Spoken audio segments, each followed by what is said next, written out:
હરણી દુર્ઘટના કેસમાં એસઆઈટીની ટીમે રીકન્સ્ટ્રક્શન કર્યું. દુર્ઘટનાનું રીકન્સ્ટ્રક્શન કરવામાં આવ્યું. બાળકો અને શિક્ષકો જેટલું વજન ભરીને બોટને ચલાવવામાં આવી. તળાવમાં બોટ ચલાવવામાં આવી. બોટમાં વજનનું સંતુલન ચકાસવા રેતી ભરેલી થેલીઓનો ઉપયોગ કરવામાં આવ્યો.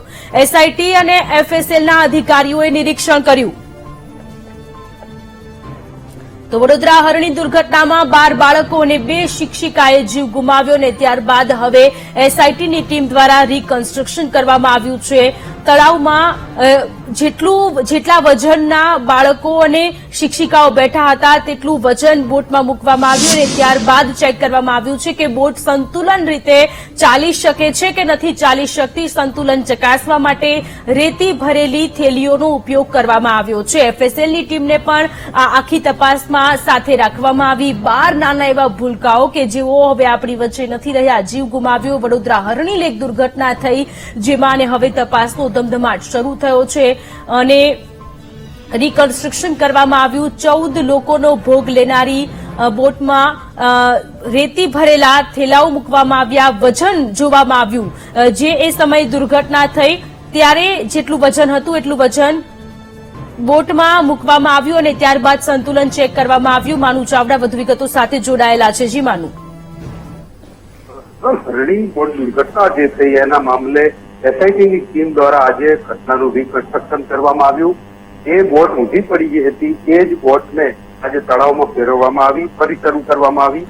પોલીસે 14 લોકો, જે 12 બાળકો અને 2 શિક્ષિકાઓ, જે એમનો જેટલો અંદાજિત વજન હતો એટલા વજનની રેતની થેલીઓ ભરી અને આ બોટને સંતુલન ચકાસવામાં આવ્યું.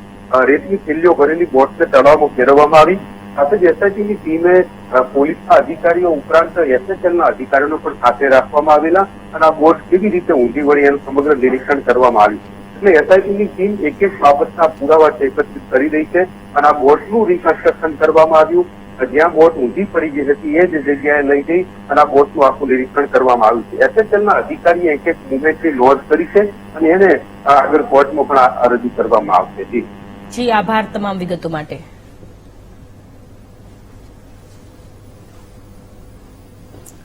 તો વડોદરા હરણી લેક દુર્ઘટના થઈ. 18 જાન્યુઆરીએ આ દુર્ઘટના થઈ જેમાં 12 બાળકો અને 2 શિક્ષિકાએ જીવ ગુમાવ્યો અને આજે હવે રીકન્સ્ટ્રક્શન કરવામાં આવ્યું છે. એસઆઈટીની ટીમે ઘટનાનું રીકન્સ્ટ્રક્શન કર્યું છે.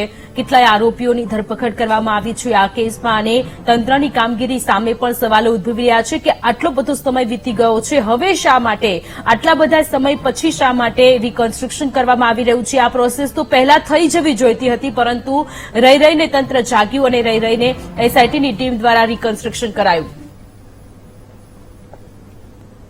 અને હવે સીધા જઈએ વડોદરા, જ્યાં હરણી લેક દુર્ઘટના થઈ ત્યાં પોલીસની પ્રેસ કોન્ફરન્સ છે. હતો એ કરારમાં વત્સલ શાહ સિગ્નેચરી ઓથોરિટી હતી. વત્સલ શાહ અને ધર્મીન ભટાણી એ લોકોની બેમાંથી એકની સહી જરૂર હતી, તેમજ બીજી બાજુ ધર્મીન શાહ અને દીપેન શાહમાંથી કોઈ એકની સહીની જરૂર હતી. એ રીતે આ સિગ્નેચરી પર્સન છે. અને અગાઉ પણ જેમ બધા અકાઉન્ટ્સ વોટ્સએપ ઉપર જયારે પરેશ શાહને મોકલવામાં આવતા હતા એ આધારે આપણે પરેશ શાહને પણ અટક કરવામાં આવેલા હતા. હાલ એ લોકોની મેડિકલ તપાસ કરી અને આગળની કાર્યવાહી ચાલુ છે.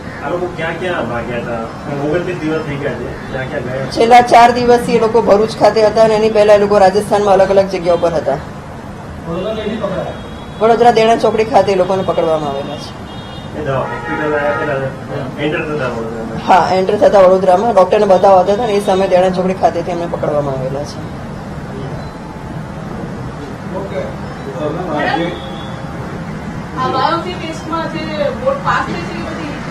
એ હજી 2-4 દિવસ પછી એફએસએલ રિપોર્ટ આપશે. આજે એ લોકોએ ટેસ્ટ કર્યો છે. બોટના જે ઓનર છે એને પણ હાજર રાખવામાં આવેલા હતા અને એફએસએલના અધિકારી પણ હાજર હતા.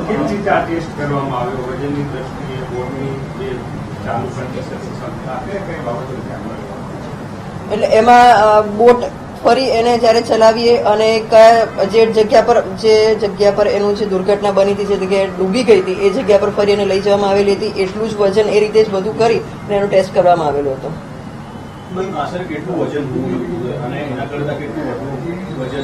એ એફએસએલ નો રિપોર્ટ આવશે ત્યારે જ ખ્યાલ આવશે કે બોયન્સી ટેસ્ટમાં બોટ પાસ થઈ ગઈ કે નહીં. આ ટેસ્ટ આજે સવારે કરવામાં આવેલો હતો. બોયન્સી ટેસ્ટ એટલે કે તરવાની ક્ષમતા, બોટની તરવાની ક્ષમતા. જ્યારે કોઈ વજન તમે પાણી ઉપર આપો ત્યારે પાણી એનું પોતાના ફોર્સથી બી એ વસ્તુને ઉપર રાખે છે. એટલે એ કેટલું પાસ થાય છે ટેસ્ટમાં, એનું ટેસ્ટ આજે કરવામાં આવેલો હતો. એ આરોપીની શોધખોળ હાલમાં ચાલુ જ છે. એની પણ આપણે કાર્યવાહી, જે બેંક ખાતા સીઝ કરવા છે ને એનું જે પ્રોપર્ટી સીઝ કરવા માટેની કાર્યવાહી છે આપણે શરૂ કરી દીધી છે અને એને અટક કરવા માટે ટીમ હાલ પણ સક્રિય છે અને કાર્યરત છે. આજે જે 3 આરોપીઓ જે પકડાયા છે, તો અત્યાર સુધી જેના ઘરમાં આ લોકો રોકાતા હતા એની ઉપર કોઈ કાર્યવાહી કરવામાં આવશે? હા, એની ઇન્ટ્રોગેશન કરી, પૂછપરછ કરીને જ્યાં જ્યાં રોકાયા છે અને અમને લાગશે કે એમને ખોટી રીતે આશરો આપવામાં આવેલો છે તેની પણ કાર્યવાહી કરવામાં આવશે.